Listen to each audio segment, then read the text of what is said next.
Mais alto. Cuidado com o lado esquerdo. Conseguimos! Bom trabalho, pessoal!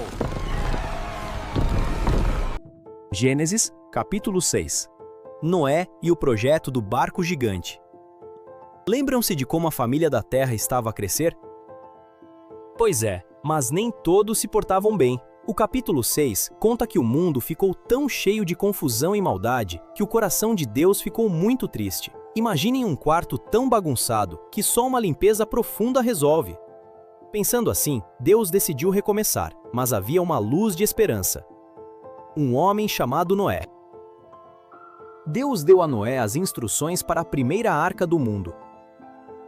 E não era um barquinho de papel. Tinha de ter 3 andares, muitos quartos e ser feita de madeira de gofer selada com betume. Era tão grande que caberiam lá dentro milhares de elefantes, girafas e... até aqueles insetos que ninguém gosta muito. Imaginem o trabalho! Noé passou anos a construir o barco, enquanto todos achavam que ele era maluco.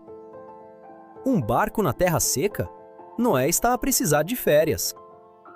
Mas Noé não parou. Ele sabia que quando Deus dá uma missão, a gente obedece, mesmo que o sol esteja a brilhar muito forte lá fora.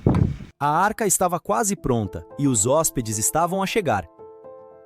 Deus prometeu salvar Noé, a sua família e um par de cada espécie de animal.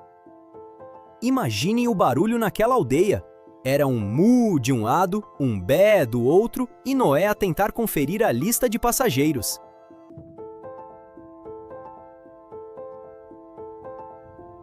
A arca ficou pronta e a porta estava aberta. Noé mostrou que ser fiel a Deus vale a pena, mesmo quando ninguém acredita em nós. Preparem-se, porque no próximo capítulo, o céu vai abrir as torneiras e a maior viagem de barco de sempre vai começar. Corta!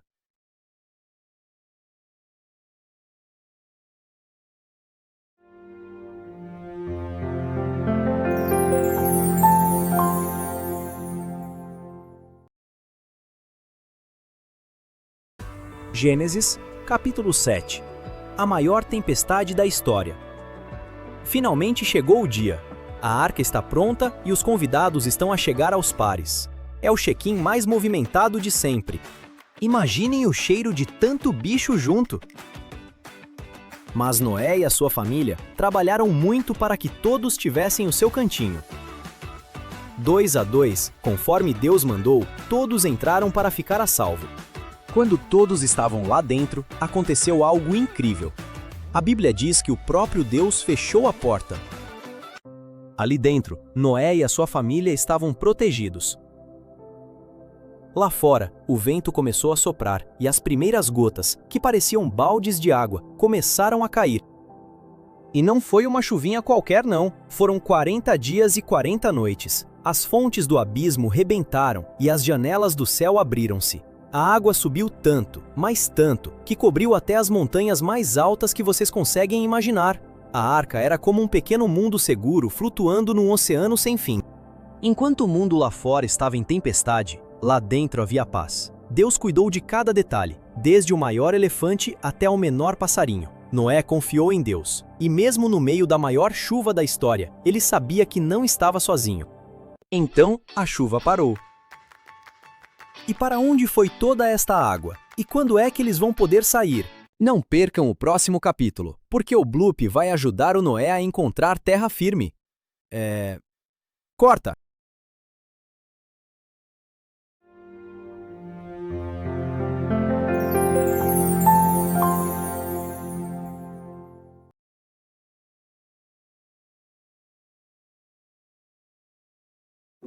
Gênesis, capítulo 8.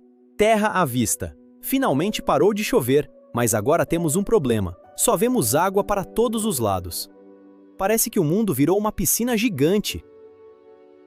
Mas a história diz que Deus não esqueceu de Noé e de todos os animais. Ele mandou um vento forte que começou a empurrar as águas. Ouch! Sentiram isso? A arca estacionou. No 7º mês, o barco descansou sobre as montanhas de Ararat. Já não estamos a flutuar à deriva, mas ainda não podemos sair. As montanhas começaram a aparecer como ilhas pequenas no meio do oceano.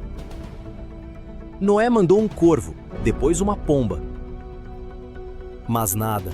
Até que numa tarde, a pomba voltou com isto: uma folha de oliveira fresquinha. Isso significava que as árvores já estavam a crescer. Noé esperou mais um pouco, e quando a pomba não voltou mais, ele soube: é hora de preparar as malas. Liberdade. Deus disse: sai da arca, tu e toda a tua família. Imaginem a alegria dos animais ao sentirem a erva fresca debaixo das patas.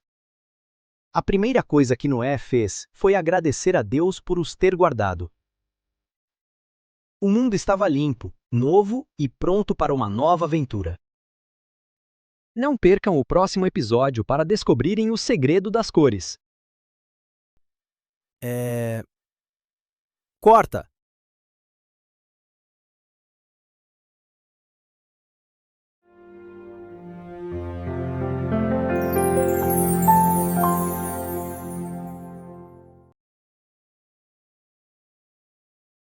Gênesis, capítulo 9. O chão já está seco e o cheirinho à terra molhada é maravilhoso. Deus abençoou Noé e os seus filhos e disse: sejam férteis e encham a terra novamente. Mas reparem que agora o menu mudou.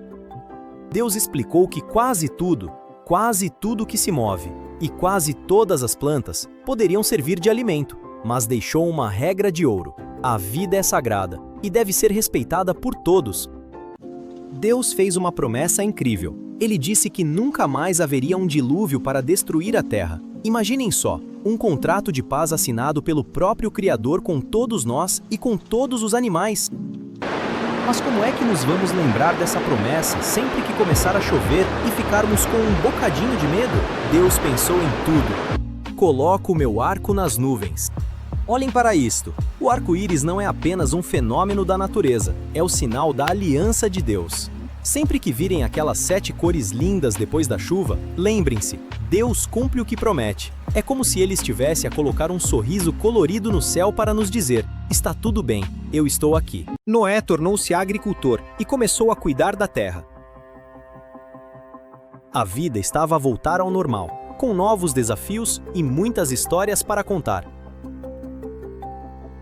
A família de Noé era agora o início de todas as famílias do mundo. Que capítulo lindo, não acham? Cheio de cor e de esperança. Mas o que será que aconteceu quando os netos e bisnetos do Noé decidiram construir uma torre gigante? Isso cheira-me a confusão. Corta!